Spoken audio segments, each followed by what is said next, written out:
O plano diretor é um documento norteador para o desenvolvimento das ações de epidemiologia no país, tanto no campo do ensino, quanto da pesquisa e na relação da epidemiologia com os serviços de saúde. Então, a epidemiologia é um campo disciplinar, digamos assim, que tem uma ênfase, por um lado, na área da pesquisa e do ensino, por outro lado, tem esse vínculo forte com a saúde coletiva, no sentido de que esse conhecimento que é transmitido, né, por meio do ensino, né, e construído por meio da pesquisa, que ele seja traduzido em ações que deem sustentação às políticas públicas de saúde no país. Eu participei praticamente da elaboração de todos os planos. Na verdade, não participei diretamente do quarto plano, estamos no quinto agora, mas os planos diretores, o primeiro, o segundo, o terceiro do que eu participei e o quarto também, são iniciativas da Abrasco no sentido de planejar a sua atividade no campo da epidemiologia no Brasil. E foram, na verdade, foram identificados nesses planos, se permite identificar problemas, lacunas que existem na epidemiologia e que, por ocasião do primeiro plano diretor, por exemplo, nós estávamos caminhando, era o início da Abrasco, uma reformulação da saúde pública brasileira, que passou a se chamar saúde coletiva, cujo nome realmente se consolidou e se consagrou. E a epidemiologia, digamos, era ainda incipiente.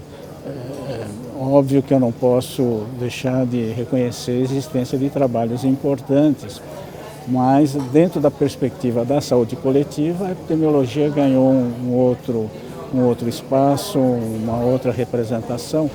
E os planos significaram uma forma de planejar nossa atividade. Planejar nossa atividade em termos da formação de recursos humanos, fortalecer a formação de recursos humanos, dar uma maior capacidade, digamos, aos nossos recursos humanos, fortalecer a pesquisa, ampliar o espectro das pesquisas que estavam sendo desenvolvidas e que à época estavam muito voltadas para as doenças infecciosas, as doenças, digamos, de transmissão infecciosa. E também também fortaleceu uma característica da epidemiologia brasileira, que ela não é uma atividade exclusivamente acadêmica, ela está bastante articulada com os serviços de saúde, o que permite, então, a gente propor iniciativas, planejar atividade que pudesse nos dar, fortalecer e implementar a ideia de que realmente a epidemiologia é uma atividade de vários setores e que então sempre foi se propondo que realmente a epidemiologia fosse algo, uma disciplina que na verdade está voltada para uma atividade conjunta com os serviços de saúde. A sociedade vai mudando, as coisas vão mudando, as coisas vão se modernizando e obviamente a gente precisa estar acompanhando. E os planos também estão atentos a essas modificações. Então veja, eu acho que os planos realmente fizeram com que a gente tivesse hoje em dia uma epidemiologia bastante considerada nacional e internacionalmente. A questão da formação de recursos humanos ampliou bastante. Nós temos hoje em dia realmente um conjunto de epidemiologistas formados dentro e fora do país que se comprometem com esses planos que está estabelecido nos planos diretores, recursos humanos que estão no campo da pesquisa, ampliando a questão das pesquisas, quer dizer, realmente hoje em dia, se você olhar, digamos, as linhas de pesquisa existentes no campo da epidemiologia, elas são muito ricas, né? Você tem toda uma questão de acompanhar os novos conceitos que estão estabelecidos, em termos de gênero, em termos de raça, etnia, em termos de ocupação. Realmente a gente cobre, em termos dos problemas emergentes, a questão do envelhecimento, a questão da nutrição, que ganha outros aspectos, são todas produções, digamos, dos nossos epidemiologistas, calcados nos planos diretores. Então, nesse momento, a gente está reunindo aqui representantes de 20 universidades, mais 4 centros, né? A Fiocruz, que tem vários centros de pesquisa, a OPAS, o Ministério, né? Com vários representantes da Secretaria de Vigilância em Saúde e Ambiental. Então, a partir de hoje, a gente dá esse pontapé. Desde 1989, que foi quando aconteceu o primeiro plano, se pactuou fazer esse plano diretor de 5 em 5 anos, né? Então, a gente teve um lapso de tempo que a gente está recuperando agora com essa discussão. Então, essa oficina ela é fundamental porque ela reinaugura, né, esse movimento que foi muito importante para a epidemiologia brasileira. Todos os planos diretores, eles são construídos em longos processos de discussão e de amadurecimento, né?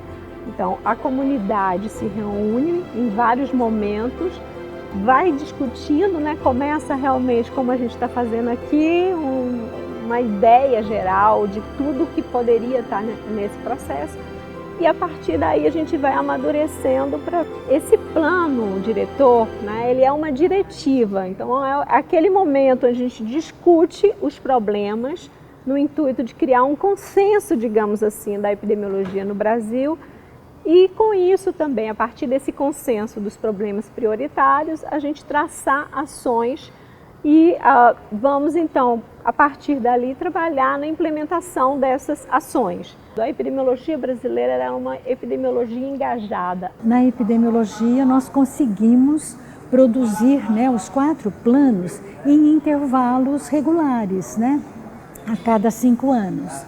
E para a elaboração desses planos, em geral, o que a gente fazia era solicitar alguns documentos básicos de pessoas especialistas e com informação em alguns campos, né? E aí trazia esses documentos básicos para o conjunto das pessoas discutir estratégias, problemas, desafios e aí as possíveis soluções. E na verdade agora a gente está com um período muito longo, né? 18 anos desde a elaboração do outro plano, do último plano. Então, realmente, nós estamos num novo Brasil, nós estamos numa situação muito diferente, nós passamos por situações muito críticas de crise política, econômica, a pandemia também que veio, enfim, foram períodos, né, em que a situação de saúde também foi muito prejudicada.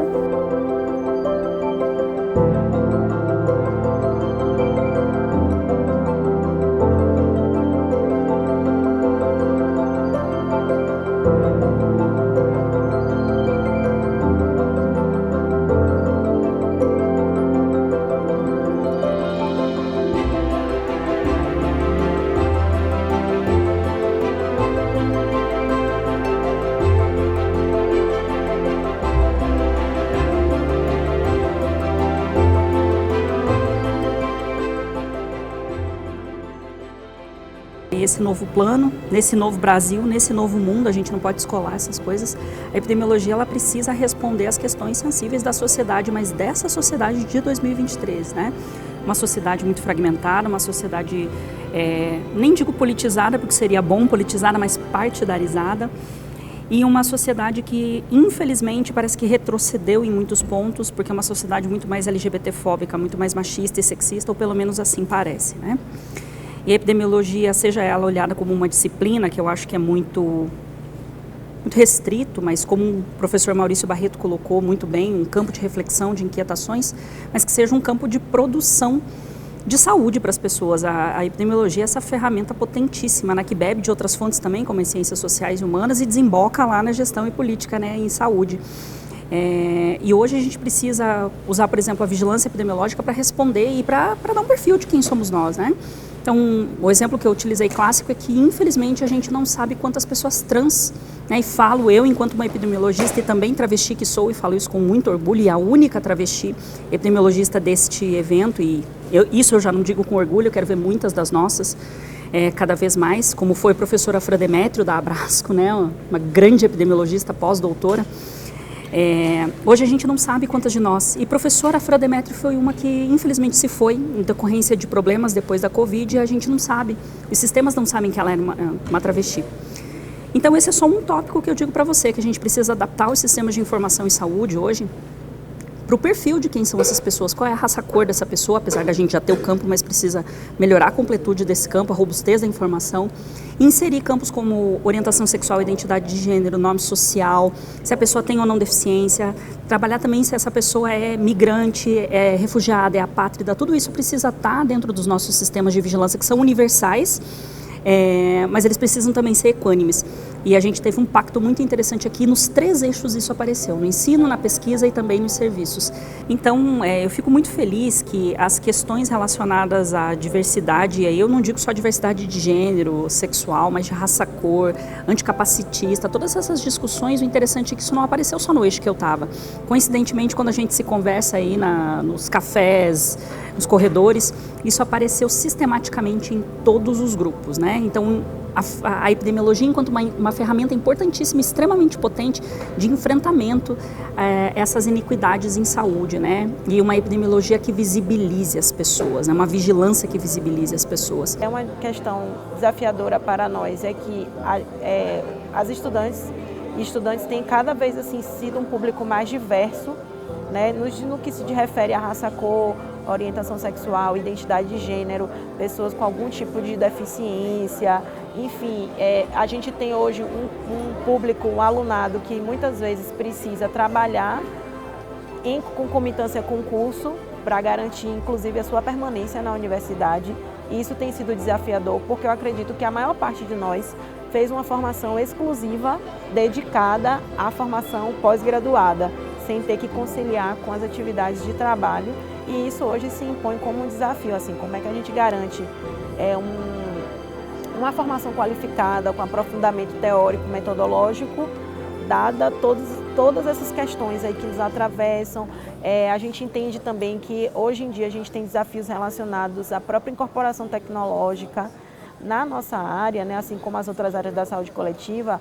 Todas as pessoas têm que se implicar na luta antirracista, anticapacitista, contra a LGBTQI, a PN-fobia.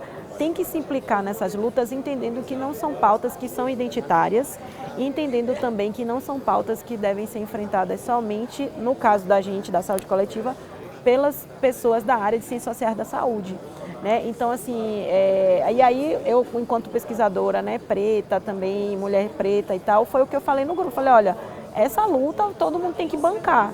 Não é por falta de evidências, porque a gente já tem várias evidências na literatura, evidências nacionais. A gente tem uma série de pesquisadoras e pesquisadores que já publicam na área de epidemiologia. Então, assim, já passamos da fase de considerar brancos e não brancos e está tudo bem. E é só uma variável, né, nos nossos estudos. Acho que essa discussão assim, do racismo e suas diferentes dimensões, mas eu estou falando racismo pelo que eu trabalho, mas estende a outras vertentes também, outras abordagens. Eu acho que é algo que tem que ser enfrentado no nosso campo e se impõe como desafio na atualização desse novo plano, porque o público que a gente está formando é esse público que pauta essas questões. Todas essas pessoas, no seu fazer, trazem as suas trajetórias, né? Quem são essas pessoas, de onde vêm, qual é o meu território, qual é o meu repertório, né? Tem uma coisa, uma articulação assim, mais orgânica entre o que a pessoa é, de onde essa pessoa vem, qual é o repertório dela e o fazer dela na pesquisa ou na militância, enfim. Na área de epidemia, não. Parece que a gente veste uma capa, que a gente é epidemiologista e esquece todo o resto, assim. E aí por isso que a gente fala tanto em descolonizar todo esse processo, né? Então é até o olhar realmente para o perfil da população brasileira, para entender de que essas pessoas morrem, de que essas pessoas adoecem, quais são as necessidades. E não algo fora, mas algo inclusivo. Então fazer parte das pesquisas, a gente precisa de acolher.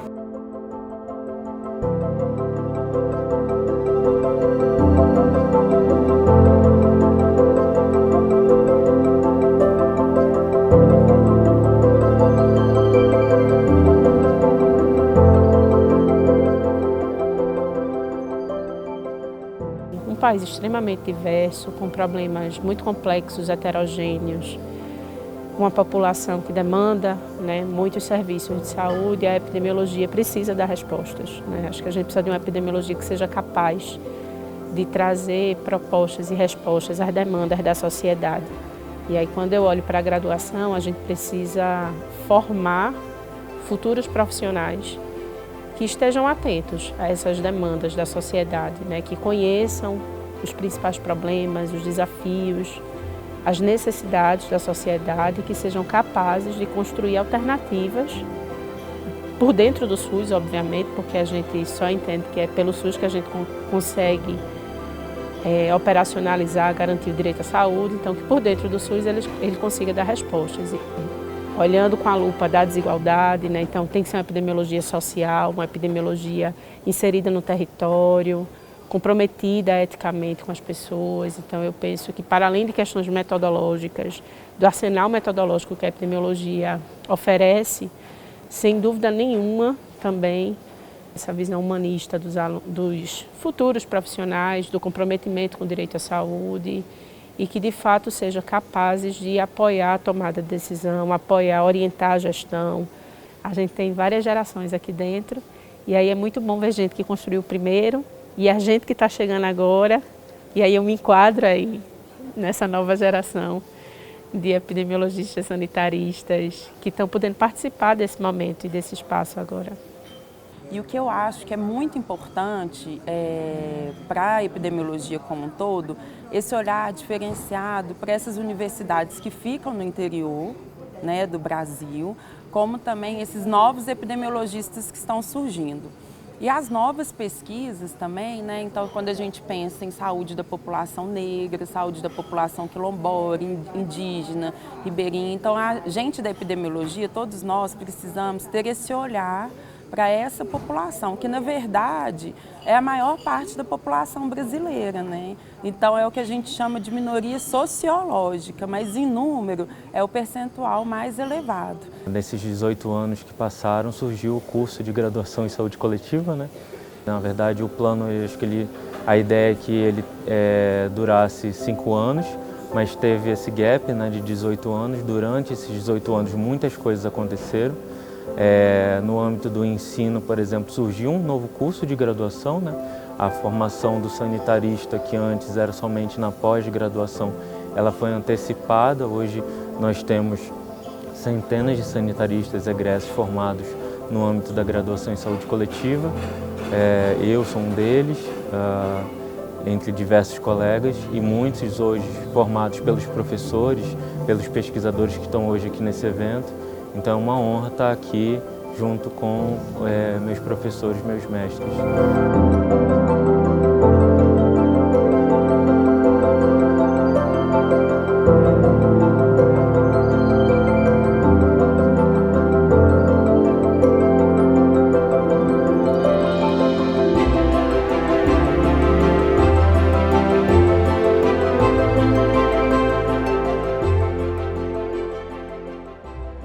Então, eu acho que o 5º plano diretor, esse que está sendo realizado agora em 2023, está atrasado. Quer dizer, realmente nós já deveríamos ter feito esse plano diretor 2013, 2014, nós estamos 10 anos atrasados, como estamos atrasados também em relação a outras questões de ciência e tecnologia. O que eu vejo nesse novo plano diretor, a possibilidade da gente rever o que foi feito, rever o que está acontecendo e identificar quais são as lacunas ainda existentes, por onde nós devemos caminhar, por onde se deve trabalhar, ainda nesses 3 eixos, que é a formação de recursos humanos, na questão da pesquisa e na questão da nossa articulação com os serviços de saúde. A palavra de ordem é que a ciência voltou. Eu acho que obrigatoriamente o plano diretor também tem que verificar, na medida dessa volta da ciência, como é que nós vamos trabalhar doravante. A gente está dividindo um pouco a experiência de nós mais antigos, dos mais jovens também, mas também a experiência de quem está no serviço com quem está trabalhando mais, né, no nível acadêmico, na formação, né?